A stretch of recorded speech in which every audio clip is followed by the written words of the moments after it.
अस्सलाम वालेकुम नाज़रीन, मैं हूं आदिल निज़ामी और आप देख रहे हैं सिचुएशन रूम। बिलाखिर 4 दहाइयों बाद इजराइल अमेरिका और ईरान को आमने सामने लाने में कामयाब हो गया है। अमेरिका की इजराइल की कोशिश थी कि ईरान का जो न्यूक्लियर प्रोग्राम है उसको रोका जाए, उसको तबाह किया जाए। बिलाखिर अमेरिका ने अब उस पर कह दें कि अमल कर लिया है।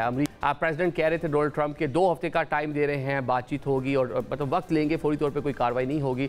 लेकिन एक दिन भी इंतजार नहीं किया गया ट्रंप की जानिब से और जो अमेरिकी फ़ौज की जानिब से निशाना बनाया गया है 3 न्यूक्लियर साइट्स को ईरान के अंदर। अब अमेरिका के एक और मौक़िफ़ भी सामने आया कि बस हमने जो करना था कर दिया, ईरानी अवाम के हम खिलाफ नहीं है। अब ईरान अगर जवाबी कार्रवाई नहीं करता तो अमेरिका किसी किस्म की कोई कार्रवाई नहीं करेगा। लेकिन ये सवाल यहाँ पर एक बड़ा अहम ये पैदा होता है, क्या अमेरिका की इस बात पर भी एतबार किया जा सकता है? अब सारी नज़रें जो हैं इस टाइम ईरान पर है कि ईरान किस नौयत का जवाब देता है, क्योंकि अगर अमरीकी अहदाफ को रीजन में जो ईरान ने बता रखा है दुनिया को निशाना बनाया जाता है वो ज़्यादातर अरब ममालिक के अंदर है। अगर इस तरह की कोई कार्रवाई होती है तो जंग मजीद फैलने का भी खदशा है। इस पर बात करेंगे, जो मेहमान हमारे साथ मौजूद हैं उनका तारुफ कराता हूँ। अभी हम स्टूडियो में ज्वाइन किया है रिटायर्ड जाहिद महमूद साहब ने, दीगर मेहमान भी हमारे साथ होंगे। सर आपसे आगाज़ कर लेते हैं, बहुत शुक्रिया ज्वाइन करने के लिए। कुछ दिन पहले हम बैठे हुए थे, बात कर रहे थे, बज़ाहिर ये लग रहा था कि अमेरिकन इतनी जल्दी नहीं करेंगे, डिप्लोमेसी हो रही है, यूरोप बीच में इन्वॉल्व हो गया है, पाकिस्तानी फील्ड मार्शल से मुलाकात हुई, उन्होंने ग्राउंड रियलिटीज़ उनको बताई होंगी, ट्रंप के कुछ बयानात भी रुक गए थे, लेकिन अचानक से ट्रंप खुद आकर अनाउंस करते हैं कि 3 न्यूक्लियर जो साइट्स हैं ईरान की उसको अटैक कर दिया गया है। बिस्मिल्लाहिर्रहमानिर्रहीम। आदिल साहब, thank you very much for the invite. Trump ने जहां और मसाइल खड़े कर दिए हैं पूरी दुनिया के लिए, वहाँ इस वक्त एनालिस्ट के लिए और कमेंटेटर्स के लिए भी एक बहुत बड़ी प्रॉब्लम हो गई है कि सिनेरियो बिल्डिंग जो है वो आप सर्टन कंक्लूजन्स पे बेस्ड करके, सर्टन इन्फ्रेंसेस ड्रॉ करके आप एक सिनेरियो बिल्ड करते हैं या समझते हैं कि ये लाइकलीहुड है, कैपेसिटीज़ को, कैपेबिलिटीज़ को देखते हैं, बट उन्होंने उसको सरप्राइज़ कर दिया। इवन आई एम श्योर कि इस एटीट्यूड की वजह से वाइट हाउस के वाशिंगटन भी पूरा कंफ्यूज होगा कि what's going on. So there are serious things happening. अभी देखिए इसकी 2-3 वजूहत हो सकती हैं। या तो एक उनको हैसन इसलिए किया कि जी जो मुज़ाकरात के लिए जो मिलिट्री इन्वायरमेंट थी, Israel fail to achieve that environment. बिल्कुल, तो दे थॉट कि इजराइल जो है वो एक अपनी मिलिट्री एप्लीकेशन के बाद जो भी उन्होंने कार्रवाई करनी है उसके बाद दे will have a better situation at the table. लेकिन फर्स्ट टाइम अनएक्सपेक्टेडली, और पूरी दुनिया को ईरान ने भी सरप्राइज किया द वे दे रिस्पॉन्डेड। तो मेरी नज़र में, मेरे ख्याल में वो मिलिट्री आदाब, देखिए आपको किसी भी नेगोशिएशन टेबल पे you need to write a very good notion of victory militarily. जो आपने मिलिट्री ने एक नोशन ऑफ विक्ट्री लिखना है, जैसे पाकिस्तान ने पहलगाम में लिखा और उसने सपोर्ट किया आपकी डिप्लोमेसी को और आपकी पॉलिटिक्स को। वो अलग बात है कि इंडिया उसको डिनाई करता रहे, इंडिया जो मर्जी ड्रामा करते हैं। अच्छा, यही सिचुएशन जब आप वहाँ पे लगाते हैं तो आई डोंट थिंक सो कि Israel was able to achieve those results. फिर इजराइल ने हाथ खड़े कर दिए कि जी जो मेन साइट्स हैं उसको तो मैं आई कांट टेक आउट, और वो टेक आउट भी नहीं कर सकता था, तो मुझे I need your help. Even Natanz पे हमला किया भी गया, स्ट्राइक की भी स्टार्ट नतन्स पे किया गया, लेकिन ये जो फोर्डो का था मेन इनका, वो दिस वाज इम्पॉर्टेंट और ये डीप था, और उसके लिए फिर अमेरिका की हेल्प। अब अमेरिका जो है वो चूँकि पहले उन्होंने शुरू किया कि जी this is their unilateral decision, हमारा इससे लेना देना नहीं है। फिर दूसरे दिन वी डिसाइडेड दिस, फिर वी का मतलब है कि ये this was a joint strategy, joint application थी, वो हो गया।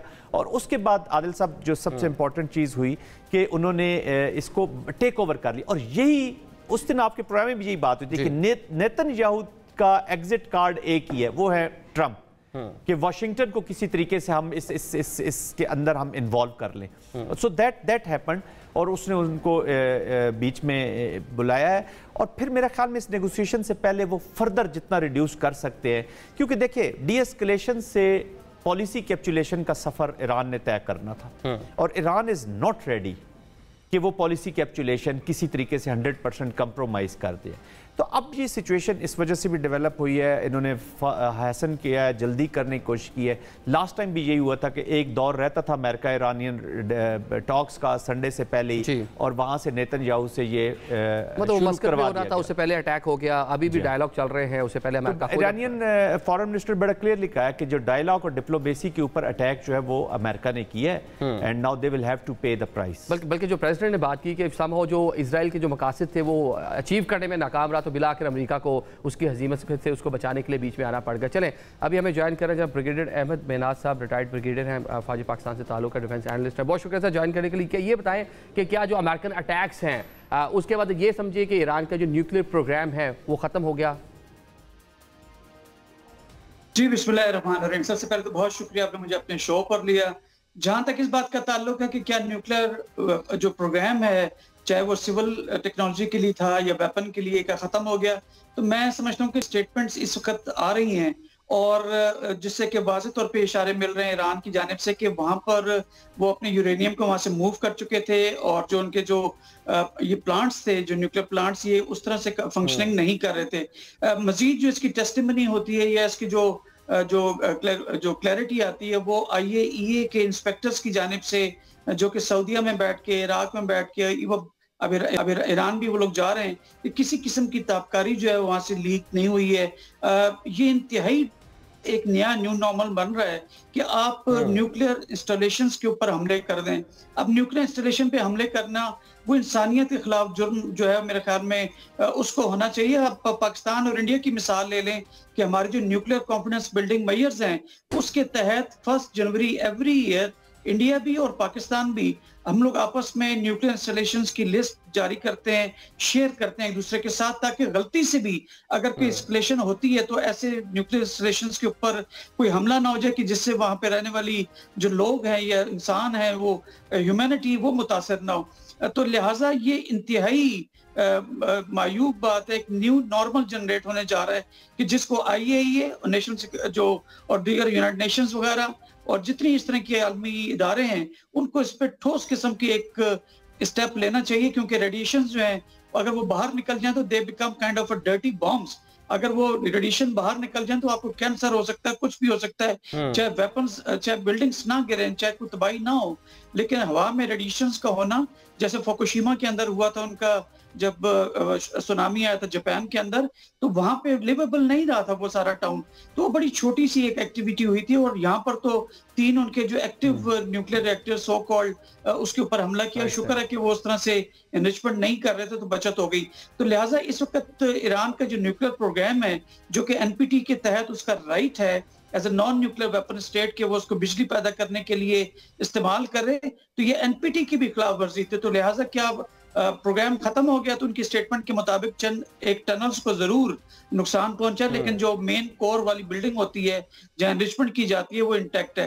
तो लिहाजा मुकम्मल कहा जाए खत्म हो गया तो ऐसा शायद मुकम्मल बताओ खत्म नहीं हुआ, अभी भी वो इसको आगे आप कह रहे हैं कि चला सकते हैं। लेकिन जिस तरह भी आपने आलमी इदारों की बात कर ली, आईएईए की बात करी, यूनाइटेड नेशन की, ये तो सामो हमें लग रहा है कि बेवकत हो गए हैं। उनकी करारदादों पर, उनकी रिपोर्ट्स पर ना कोई अमल कर रहा है, ना कोई कान धर रहा है। जिसने जो करना है, जिसका पावर है वो कर रहा है। इसराइल को हम देख रहे हैं, हम अमेरिका को देख रहे हैं, जो करना चाह रहे हैं, जो अपने अहदाफ है उनको उसको निशाना बना रहे हैं। अब्दुल्ला गुल साहब भी हमारे साथ मौजूद है, बहुत शुक्रिया सर ज्वाइन करने के लिए। बता दें ईरान का रिस्पॉन्स अब उसका इंतजार हो रहा है, क्योंकि ईरान के अंदर खासा अवामी एक प्रेशर भी होगा। वहाँ की जो रजीम है, वहाँ की जो लीडरशिप है, वहाँ पर जो एक मजहबी जो रजीम है, उस पर भी डेफिनेटली अंदर से प्रेशर होगा कि कई डेकेड्स तक उन्होंने सैंक्शंस बर्दाश्त की, इसीलिए कि वो ये पूरा जो न्यूक्लियर उनके मामला थे यूरोप और मगरब को खटक रहे थे, अब बिलाखिर उनको ही निशाना बना दिया गया। तो ईरान के पास क्या ऑप्शंस क्या बचते हैं, क्या करेगा वो? बिस्मिल्लाहिर्रहमानिर्रहीम। वो एक अंग्रेजी की कहावत है कि fear a man who had got nothing to lose. उस आदमी से हमेशा डरना चाहिए जिसके पास खोने के लिए कुछ नहीं रह जाता। देखिए, ईरान का जो मसला है वो अमेरिका के साथ 1979 से जो है उन्होंने एक मामला शुरू हुआ और उसके बाद 46 साल के बाद अमेरिका ने बराह रास्त ईरान की सरजमीन के ऊपर एक हमला किया। उनकी इन्वेंट्री के अंदर 20 ऐसे बंकर बस्टर ये बॉम्ब्स मौजूद हैं, जिसमें से 6 उन्होंने इस्तेमाल किए। और 6 इस्तेमाल करने का नतीजा क्या निकला, यानी कि कोई ताबकारी, किसी किस्म का कोई चीज़ नहीं हुई। इसका मतलब यह है कि बराह रास्त कॉन्फ्लिक्ट जो है, क्या अमेरिका करना ही नहीं चाहता था या सिर्फ इसराइल को खुश करने के लिए और अपनी ज़ायनिस्ट लॉबी जो वहाँ उनके ऊपर बैठी है, जो उनके ऊपर दबाव डाल रही है। एक तरफ डोनाल्ड ट्रंप 2 हफ्ते का सोचने की बात कह रहे थे और फिर 2 दिन सब्र ना कर पाए। इसकी वजह यह है कि डोनाल्ड ट्रंप के ऊपर एक दबाव था और उन्होंने शायद जो है वो इसराइल को खुश करने के लिए, उसकी तसल्ली और तशफ़ी करने के लिए जो है वो एक हमला किया। लेकिन इस सब के मामले के बावजूद अगर कोई ये सोचता है कि अमेरिका के बेसिस जो है वो सिक्योर्ड हैं, तो इस रीजन के अंदर 10 ऐसे बेसिस हैं जिन पे 50,000 अमेरिकी फौज मौजूद है, जो कि ईरान के लॉक टारगेट में मौजूद है, जिसका वो ऐलान कर चुके हैं।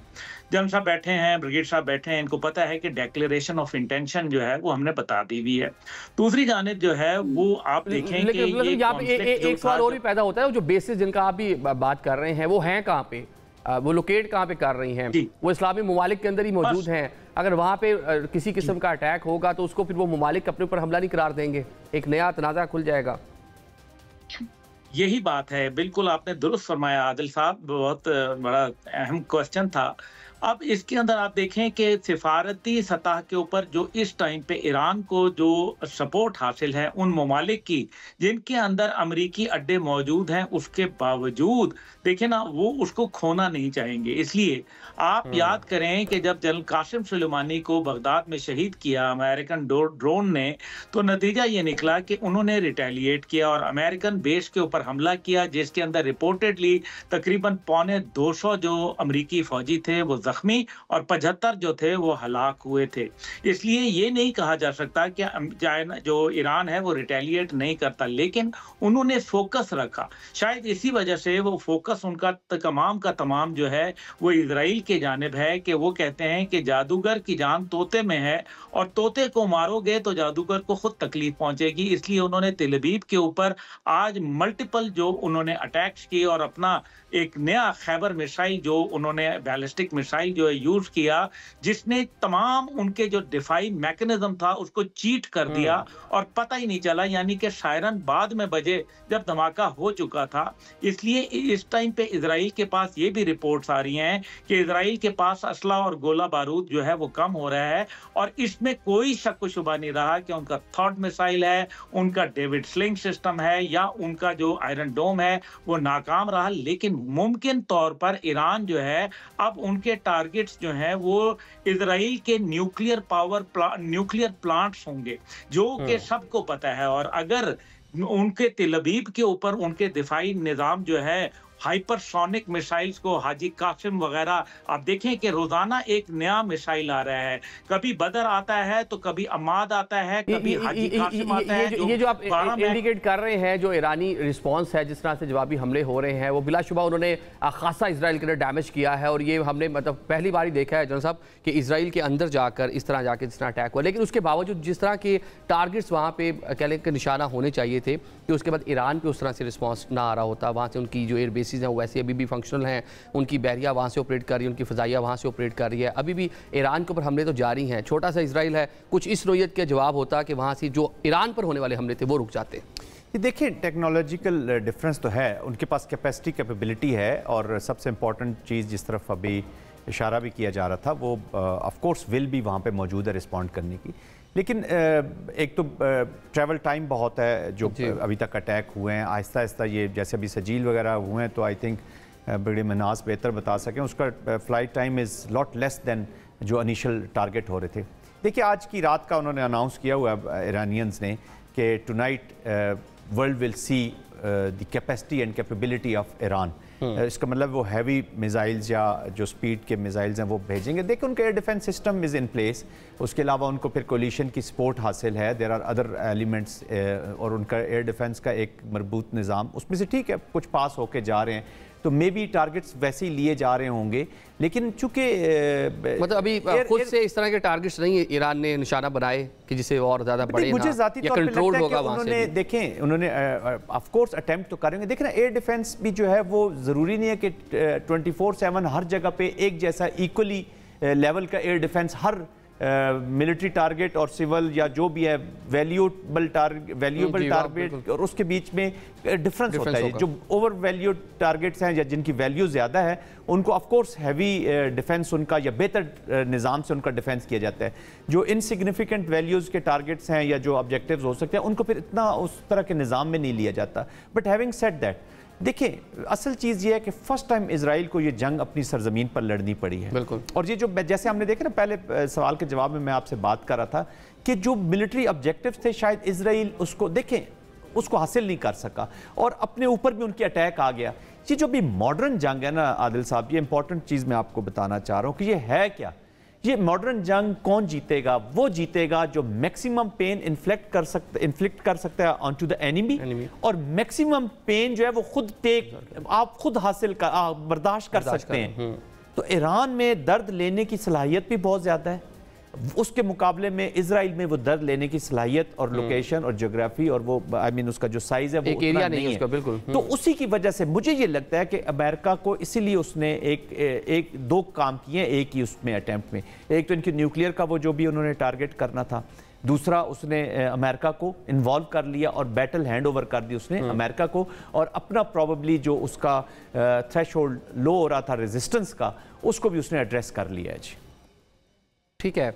अब ये इसमें एक और चीज़, आपको मैं सुन रहा था, आप फरमा रहे थे कि जिस तरह बाबुल मुंदब है उसकी बात बंद करने की ईरान बात कर रहा है, बल्कि उसके साथ मिलकर रूसी उसके साथ मिलकर बात कर रहा है। आपने हुर्मस को बंद करने को उनकी पार्लियामान ने भी कह दिया, तो इसका कितना इम्पैक्ट आएगा दुनिया पे? देखिए वो जो अपरेंट रियल कैपेसिटी कैपेबिलिटी नज़र आती है, उनके पास स्मॉल बोट्स हैं, ह्यूज नंबर में मिडगेट्स हैं, वो भी नंबर्स में हैं। ये कुछ अरसे के लिए तो उसको कर सकते हैं जी, कुछ अरसे के लिए कर सकते हैं, स्वाम अटैक्स कर सकते हैं, बहुत ज़्यादा क्वाइट अ फ्यू नंबर्स ज़्यादा भेज के और उसका इम्पैक्ट ला सकते हैं।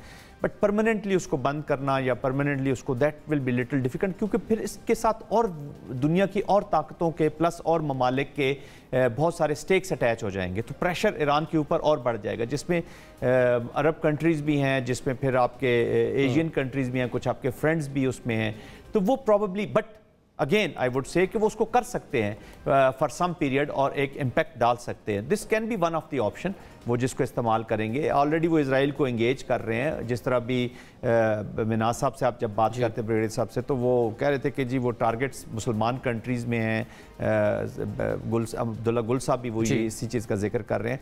बट फिर enemy is enemy wherever it is, एक फिर ईरान उस तरफ नहीं देखेगा, ये भी एक ऑप्शन उनके पास है।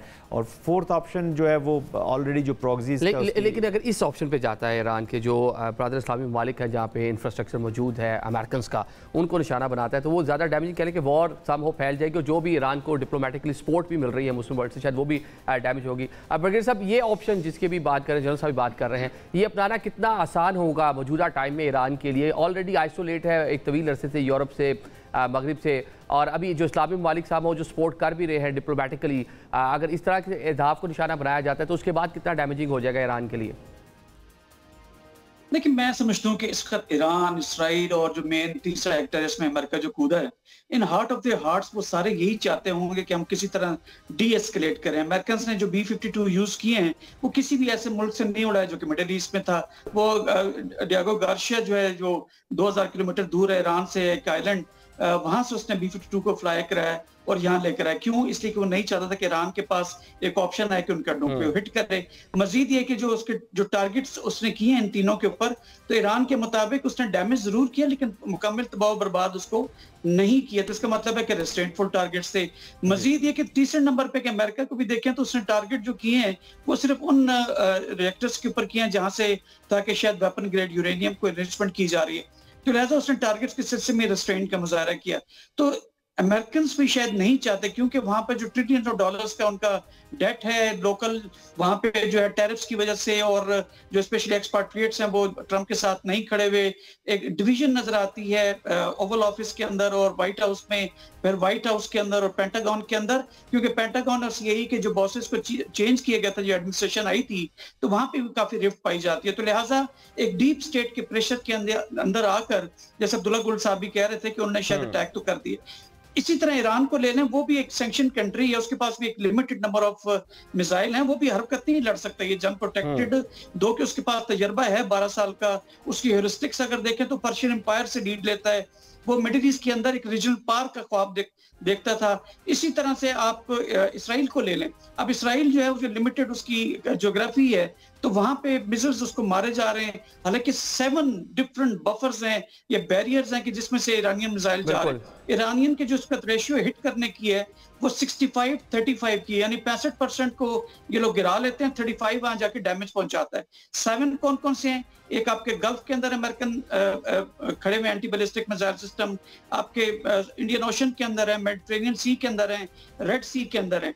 जमीन पे ले रहे हैं तो कतर है, जॉर्डन है, और फिर आखिर में जो है वो टर्मिनल फेज के अंदर जो आयरन डोम है वो उसको हिट करने की कोशिश करता है। इसके बावजूद 35% जा रहा है। इसमें कोई शक नहीं है कि Israelis are very casualty sensitive, और वो नहीं चाहते कि जो इतने अरसे में जब से यहाँ पे जो अभी आप बात करें, जो डिफेंस सिस्टम जिसका आप तस्करा कर रहे हैं, जिस तरह कि अमेरिकन प्रेजेंस जो है वो समंदर में मौजूद है, वहाँ पे सब मैरीन्स है जिनके जरिए अभी जो है इस पूरा जो ऑपरेशन किया है जो न्यूक्लियर साइट्स के ऊपर उनको भी इस्तेमाल किया गया है, क्या जो ईरानी बहरिया है वो उनको निशाना बना सकती है? देखिए, ईरानी बहरे के पास फ्रेगेट्स वगैरह हैं, जैसे जन साहब भी कह रहे थे कि बिल्कुल वहां पे है, उनके पास एक माकूल तादाद में माकूल लिमिटेड लेवल के एडवांस्ड जो ये बहरी जो है प्लेटफॉर्म्स उनके पास मौजूद हैं। इसीलिए उन्होंने थ्रेट भी किया है कि वो जिसको अपनाए हरमोज को या स्टेट ऑफ हरमोज को बंद कर देंगे, या अभी उन्होंने ऐलान इसका कर भी दिया, तो कैपेबिलिटी तो है। लेकिन फिर जब उनके अपने मिडिल ईस्ट के जो ममालिक जहाँ से कि 30% दुनिया का ऑयल वहां से जाता है, 50% दुनिया की जो गैस जाती है वो इसी जो है स्टेट ऑफ हरमोज से जाती है, तो फिर स्ट्रेटेजिक लेवल के ऊपर जिन ममालिक ने ईरान की सपोर्ट करनी थी वो भी अपनी सपोर्ट ड्रैग कर लेंगे। तो it's a kind of paradoxical kind of situation है, एक ऐसी सिचुएशन की जिसमें ईरान ने अपनी सॉवरेनिटी को बचाने के लिए जो उसकी पावर के रीजनल पावर के तौर पे जो पहचाना जाता था उसको बरकरार रखने के लिए हिट करना है, at the same time restraint का मुजाहरा भी करना है। तो वो हेज बिहाइंड करेगा जो है मल्टीलैटरल फोरम्स के ऊपर, जो कल यूनाइटेड नेशन सिक्योरिटी काउंसिल की मीटिंग हो रही है 1, और मल्टीलैटरल लेवल के ऊपर भी वो एंगेज करेगा चाइना और रशिया को, ताकि एक ऐसा जो उसको फोरम मिल जाए जिसके पीछे वो हेज बिहाइंड करके वो कहेगा जी इनके कहने के ऊपर मैंने किया। लेकिन क्या वो डायरेक्टली दोबारा से नेगोशिएशंस में जाएगा, डायलॉग करेगा? मैं नहीं समझता, क्योंकि ईरानियंस बहुत रेजोल्यूट किस्म के मुस्लिम्स हैं, और मुसलमानों को कहा जाता है कि एक फ्राक से वो एक दफा डसे जाते हैं। तो लिहाजा 2 दफा उनको धोखा मिल चुका अमेरिका की जानिब से। अगर गारंटर्स होंगे चाइना और रशिया, और रीजनल लेवल के ऊपर सऊदीया, टर्की, और मैं समझता हूँ पाकिस्तान भी, तो फिर कुछ एक डीएस्केलेशन की तरफ आप जा सकते हैं। आप जो गारंटर्स की बात कर रहे हैं, गारंटर्स मतलब बड़ी कुव्वतें हैं, ताकतें हैं इस रीजन की, लेकिन वो भी समहाउ अभी तक हमें सब बयानात तक ही नजर आ रही हैं, मतलब रोकने में इसराइल को, अमेरिका को उनके जो बयानात है वो नाकाफी ही हम उसको समझेंगे। चलिए, अभी आपका शुक्रिया अदा करेंगे और ट्रांसमिशन में भी एक ब्रेक पड़ेंगे, ब्रेक के बाद मेहमानों से मजीद बातचीत करेंगे।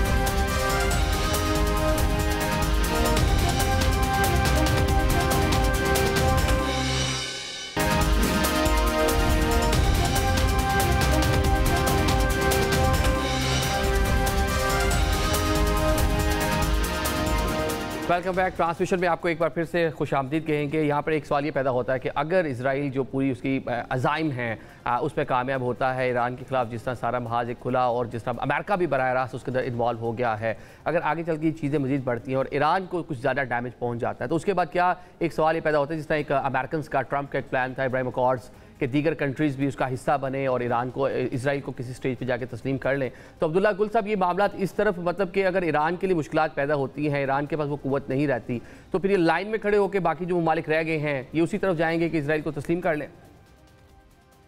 नहीं, ऐसा नहीं होगा। ईरान को इतनी आसानी से शिकस्त नहीं होने देना, क्योंकि वजह यह है कि अगर रूस और चीन ने यह फैसला कर लिया है कि अब वो सुपर पावर बनने का ख्वाब छोड़ देंगे या इलाके के अंदर अमेरिकन हेजमनी को चैलेंज करेंगे, तो फिर तो एक और बात है। लेकिन अगर वो खड़े में है मैदान में, जैसे कि कल सदर पुतिन की जानिब से जो एक बात आई कि ईरान के साथ उनकी स्ट्रेटेजिक पार्टनरशिप है और चाइना के साथ $400 बिलियन का उनका ऑयल एग्रीमेंट है, चाइना का और ईरान का। अब ऐसे में अगर मशरिक वस्ता के अंदर उन्होंने अमेरिकन को क्लीन चिट दे देनी है और इजराइल को यहाँ एक मिनी सुपर पावर का रोल देना है, फिर तो और बात है। इसलिए आप देखें कि कल जो जिस तरीके से वाखान कॉरिडोर के ऊपर चाइनीज जहाज आए और बाद में स्टेल्थ मोड पे चले गए, और वो कहाँ गए, किस तरह गए, ये अब आपको पता है। कभी भी चाइना जो है वो फ्रंट पे नहीं आता, बल्कि हमेशा जो है वो आता है और आपकी सपोर्ट करता है खामोशी से। दूसरी जानिब जो है दुनिया में बहुत सारे ऐसे ममालिक हैं जो इस टाइम पे अपना वेपन चेक करना चाहते हैं कि वॉर जोन के अंदर उनका वेपन क्या परफॉर्म करता है। जैसे PL-15 मिसाइल चाइना के जब पाक भारत जंग हुई तो उसके अंदर उसकी परफॉर्मेंस आपके सामने आ गई, और जाहिर है और जो कुछ हुआ वो एक तारीख का हिस्सा है। दूसरी जानिब जो है वो आप ये देख लीजिए कि इस टाइम पे जो ये बात कर रहे हैं, आप मगरबी मीडिया को देखें। मगरबी मीडिया कह रहा है कि Israel is winning the war, लेकिन येट वो फिर भी उनको अमेरिका की मदद की जरूरत पड़ गई। तो फिर who is winning the war? तो मसला तो ये है तीसरी चीज जो है, जैसे देखे ना, ईरान और इसराइल जो है वो 70 गुना बड़ा है, उसका जो कलेक्टरल डैमेज लेने का जो उसके अंदर वो है ना, वो कहीं ज्यादा है इसराइल के मुताबिक। और इसराइल के अंदर मुझे रिजीम चेंज होती नजर आ रही है, लेकिन इस सब के बावजूद मैं ये समझता हूं कि अच्छा, मतलब जो इसराइल कोशिश कर रहा था ईरान में रिजीम चेंज करने की, ईरान में तो नहीं होगी, इसराइल में होती आपको नजर आ रही है? जी बिल्कुल, इजराइल के अंदर ऑलरेडी आप देखें कि जिस तरीके से उनके लोग मारे जा रहे हैं, बंकर में बैठे हुए हैं, एक दूसरे के ऊपर पेपर स्प्रे शुरू हो गए हैं और लोग जो है वो खौफ और हिरास का शिकार हैं। यानी कि इजराइल की जो मिथ थी कि अनबीटेबल, अनरीचेबल एंड इनविंसिबल, वो तो मिथ जो है वो ब्रेक हो गई और ये बात भांडा पूरी दुनिया के सामने फूटा। लेकिन इस सब के बावजूद, आप अभी ये बात हम पिछले सेगमेंट में कर रहे थे कि जनाब जो सियासी सपोर्ट है और सिफारती सपोर्ट है ईरान खो देगा। अगर ईरान रहा ही नहीं और अगर ईरान की कमर ही टूट गई और पीठ उसकी लग गई, तो फिर वो तमाम ऑप्शंस एक्सरसाइज करेगा, ये याद रखिएगा। उससे क्या होगा, इसका एक पहलू तो यह है ना कि ईरान का लूज कर देगा, लेकिन दूसरा पहलू यह है कि वॉर थिएटर को जो है वो बढ़ा देंगे, उसका होराइजन बढ़ा देंगे, मजबूरन उसके अंदर ऐसी सूरत हाल पैदा करेंगे कि उसमें कॉन्फ्लिक्ट जोन में बाकी चीन और रूस और दीगर ममालिक जो हैं वो मजबूरन शिरकत करेंगे। साथ ही उनकी प्रॉक्सीज मौजूद हैं। अब इराक के अंदर ही जो उनका ग्रुप है उसके 24 उसके मजीद लोग मौजूद हैं। हिजबुल्लाह है, जिहाद इस्लामी है, उसके अलावा जो है हमास है, ये तमाम आखिर मौजूद है ना। और फिर सबसे बड़ी बात यह है कि टेक्नोलॉजी आने में कितना टाइम लगता है, आप ये बताइए। Technology is like an air. इसलिए ये बात अगर हम कहें कि जी ईरान बिल्कुल जो है पीठ लगेगी, अगर ईरान को कुछ हुआ। कल पाकिस्तान ने नेशनल सिक्योरिटी काउंसिल का इजलास बुला लिया। क्यों? क्योंकि डिक्लेयर्ड पॉलिसी है बेंजामिन नेतन्याहू की कि पाकिस्तान को हमने टारगेट करना है, और वो ये कहता है कि मेरा ग्रेटेस्ट मिशन ये है कि मैं पाकिस्तान और ईरान को डीन्यूक्लियराइज करूं। अब ये तो उन्होंने बता दिया है।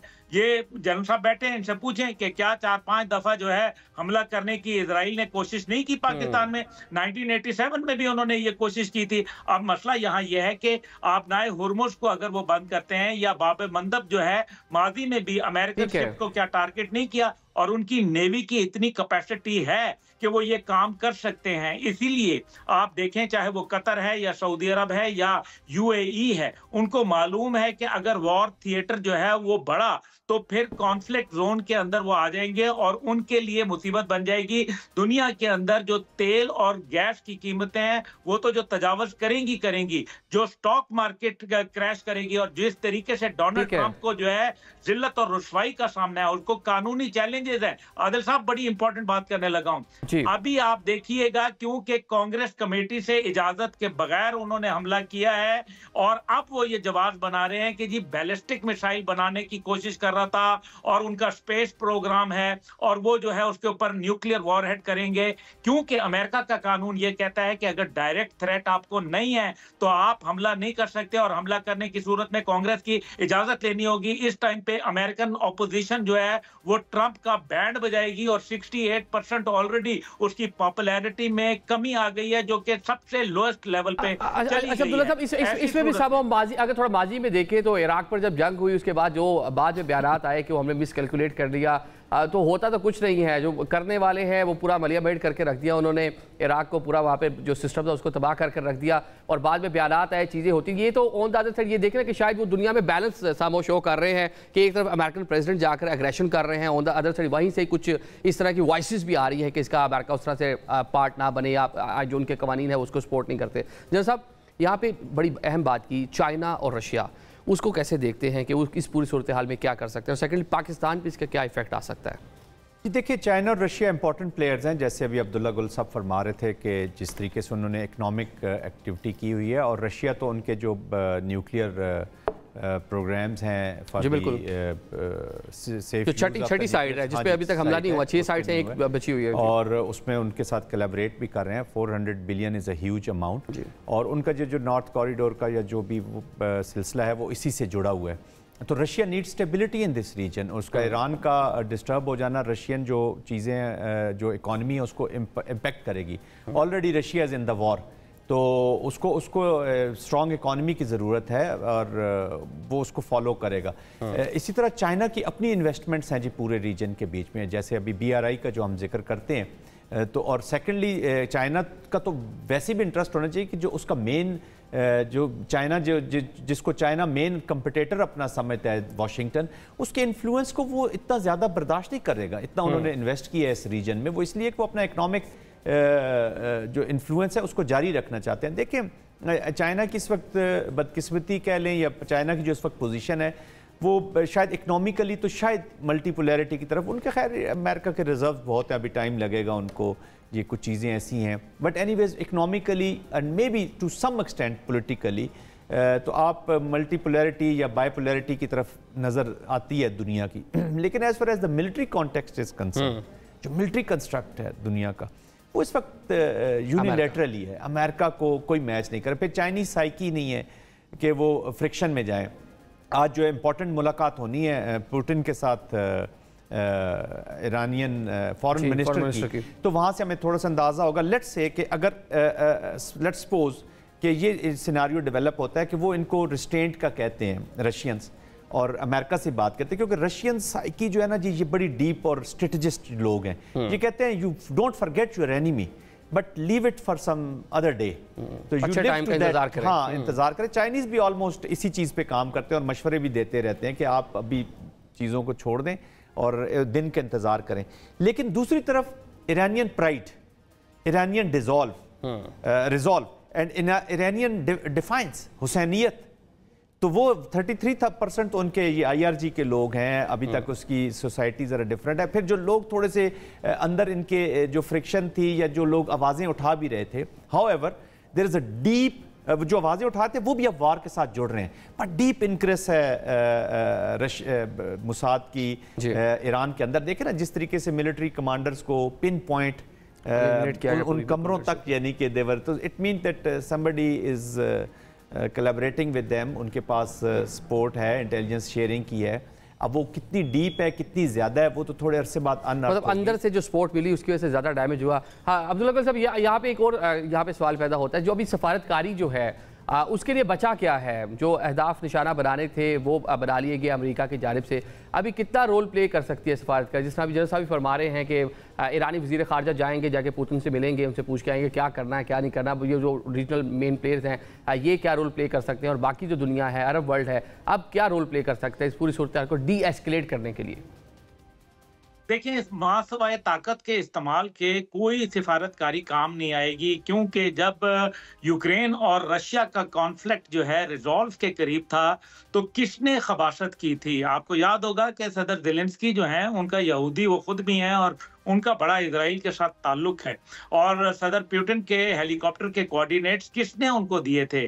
तो ये हमें भूलना नहीं चाहिए। और फिर 2 दिन पहले जब संडे को इजलास होना था मस्कत के अंदर, तो फिर उसको किसने सैबोटाज किया था? छठा राउंड जब ईरान के जौहरी असासाजात के मुतालिक अमेरिका के साथ होना था, तो सैबोटाज करने वाला कौन था? इसलिए देखिए ना, वो ये चाहते हैं कि जो अमेरिका की ताकत है वो इजराइल के ऊपर कायम रहे, वरना स्टेट ऑफ इजराइल जो है वो जो है ज्यादा देर नहीं चल सकती। ये उनको बात अच्छी तरीके से मालूम है। इसी वजह से वो अपने प्राइम एसेट को जो है वो यूटिलाइज करना चाहते हैं। आज इमैनुअल मैक्रोन साहब को जो है वो फ्रेंच प्रेसिडेंट को ख्याल आ गया कि वो अपने ईरानी हम मनसब से बात करें, और उन्होंने मसूद पज़ेश्कियान साहब को फोन किया और कहा कि जी सिफारतकारी करें। भाई सिफारतकारी करें, लेकिन सिफारतकारी के लिए क्या करें? यानी कि अब तो ईरान को न्यूक्लियर बनाना चाहिए, अगर ना बनाया तो वो फिर ईरान को अपना नक्शा जो है दुनिया से हटा लेना चाहिए। ये बात तो तय है। पाकिस्तान को भी ये सोचना है कि हमने जो इस टाइम पे नोबेल पीस प्राइज के लिए जो उनको नॉमिनेट किया है डोनाल्ड ट्रंप साहब को, हमें उसके ऊपर मेरे ख्याल में नजरसानी करनी चाहिए और विड्रॉ करनी चाहिए इस ऑफर को। तीसरी जगह जो बात है वो हमारा ये है कि हमारा अगर कल इजलास हो रहा है तो वो क्यों हो रहा है? इसलिए क्योंकि इजराइल की एक स्टेटेड पॉलिसी है कि उसको पाकिस्तान के साथ खतरा है। हमें अगर ईरान के अंदर क्या हमने इजरायली फौजी देखने हैं, हिंदू फौजी देखने हैं, या ईरानी फौजी देखने हैं। ये फैसला हमारे लिए अहम है।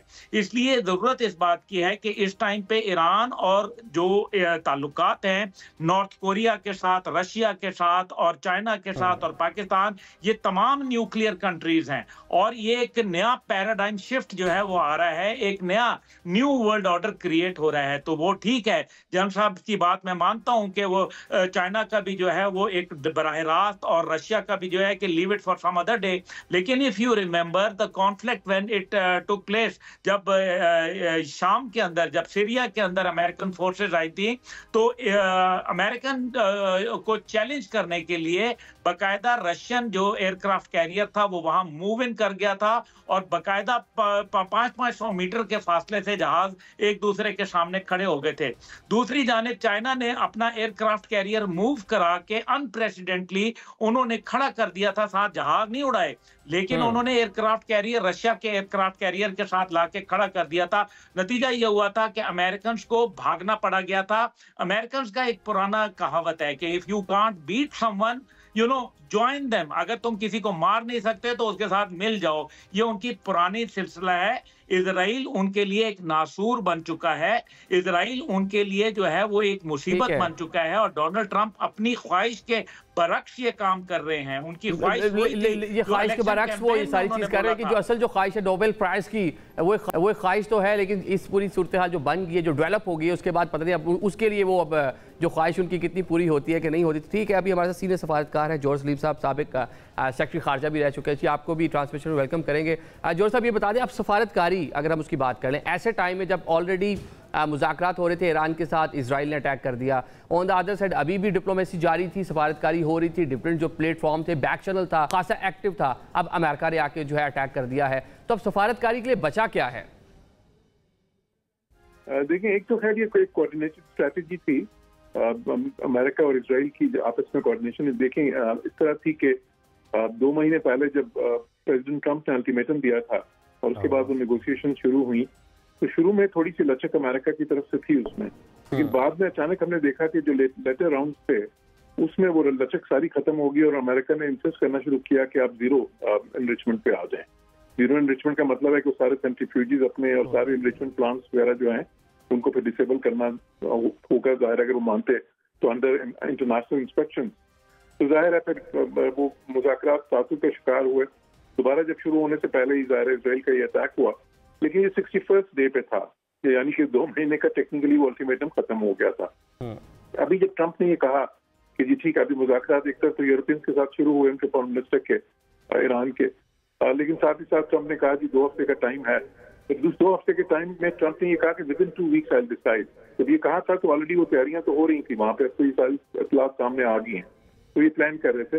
देखिए, उनके 3 ऑब्जेक्टिव्स हैं जो अमेरिका और इजराइल के ईरान की जो है ना बारे में, और वो 3 ऑब्जेक्टिव ये थे कि एक तो ईरान का जो है ना एज ए रीजनल पावर उन्होंने स्टेटस खत्म करना था, और उसके वो जो सारे जिसको वो प्रॉक्सीज कहते हैं ईरान की, जो उसकी वो जो मज़ामती ग्रुप हैं, रेजिस्टेंस ग्रुप हैं, जिसको वो सपोर्ट करता है, जिसमें हिजबुल्लाह, जो हमास, हाउथीज, फिर इराक में है, फिर उसके बाद वहाँ पे भी सीरिया में, उनको उन्होंने सिस्टमेटिकली पिछले 1.5 साल में काफी ज्यादा कर दी।